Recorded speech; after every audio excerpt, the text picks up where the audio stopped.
Welcome to CEO.CA, the leading community for investors in junior resource and venture stocks. My name is Amrit Gill, and joining us today is Elmer Stewart. We have a chairperson of the board, president, and CEO, and it's number 49 when it comes to PDAC for you.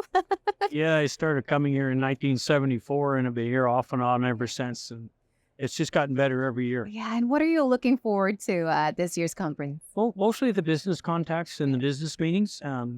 For clearly, you want to meet a few of your old friends because coming here for 48 years, you get to know a lot of people in the industry. So, yeah, looking forward to that. Well, let's delve right into this. Give us an overview of the company. Well, Copper Fox is focused in North America, pretty much in British Columbia and in Arizona. We like those two areas because they are known copper provinces, geopolitically stable.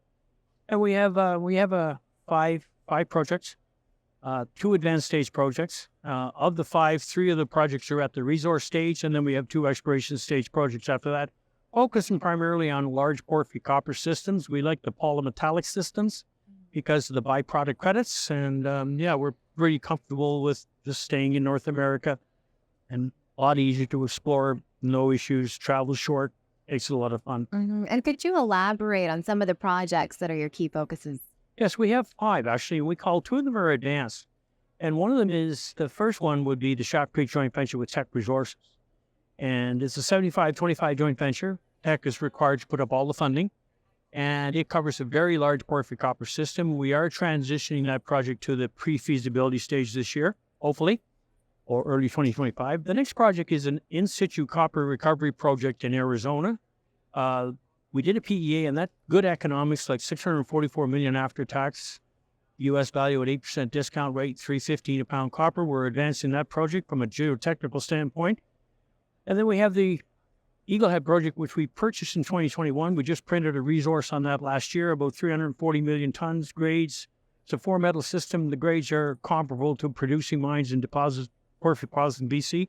And then we have two exploration projects in Arizona. One is Mineral Mountain, the other is Sombrero Butte. Well, you mentioned Schaft Creek. What is the revised timeline for the 2023 data results and studies? Well, we don't know for sure because one of the things that we want to do is what they're doing from a metallurgical standpoint, it's a very in-depth metallurgical test. And, they're studying everything from grind size to tailings characteristics to doing the whole thing from metal recoveries to Z. Now, the idea initially was to improve metal recoveries, but because you're doing this level of work, you're better off taking it through the entire course, because if you don't, you stop, you got to start next year and do the whole thing all over again. So if you capital efficiency, you will do it this way. So we don't know. The geotechnical work, we're hoping we'll see that sometime in March, but it's up to the engineers. Tech has to review it. They'll give it to us when they review it because we want the solid data. We don't want anything to change afterwards. And on that note, walk us through the 2024 program for Schaft Creek. Well, it's $18.7 million. It's fully funded by Tech. And what they're doing is they're studying the key project parameters. Metal recoveries, geotech, location of infrastructure. Is all the infrastructure in the right place? Is the mill process the right fit for processing? We'll find that out based on the metallurgical test work we're doing. So it's actually to transition the project out of the scoping stage into the pre-feasibility stage. And we announced that, I think, about a week and a half ago at the program. It's in the news. Yeah. And will they update the economics of the project in the Q2, Q3 of this year and the costs of this initiative?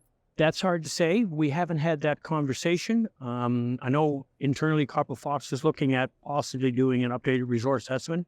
Better if we did it in cooperation with our joint venture partner, but that will be announced if and when that decision is made. And Elmer, for our viewers at CEO.CA, can you share your outlook for copper and gold? Actually, I don't know so much about gold because we actually have quite a bit of gold credit at Schaft Creek and at Eaglehead. Copper, I'm not worried about the demand side. It'll take care of itself. The supply side is the issue. There are structural issues in the supply side. There are regulatory issues and there's social issues. And given what we've heard so far about copper being a critical metal, something has to give if the people want copper in time to meet the expected demands. Because keep in mind, if you're going to build a reasonable size copper project, you have about 5 years of construction That's after you get it permitted, you get social justice, you get your environmental assessment done, and then you got to go through the capital build. So if you want copper in 2028, you better start building in 2023. Well, drawing from your experience, can you tell our viewers what sets you apart from the competitors? Well, we're in a very select peer group in the junior exploration space. And I know there's a lot of companies out there that explore for copper, but we're one of the few, and there's a few of us out there. That's why I call it a peer group. We have a combined net present value on an after-tax basis based on Van Dyke and Schaft Creek of $870 million US. We have 3 projects which are at the resource stage. We have a very large, what I call a metal balance in copper, and a lot of gold, molybdenum, and silver as well.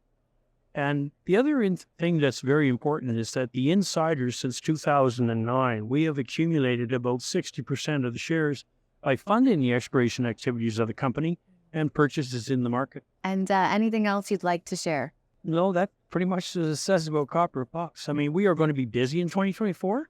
We're going to advance the project at Van Dyke we're hoping to get to the pre-feasibility stage, and we're doing that. We'll do a program. We're waiting for permission from the governments in Arizona and BC to see if they're going to grant drilling permits, and if they are, what conditions will be attached to that. So there's not much use of getting excited until we see those first.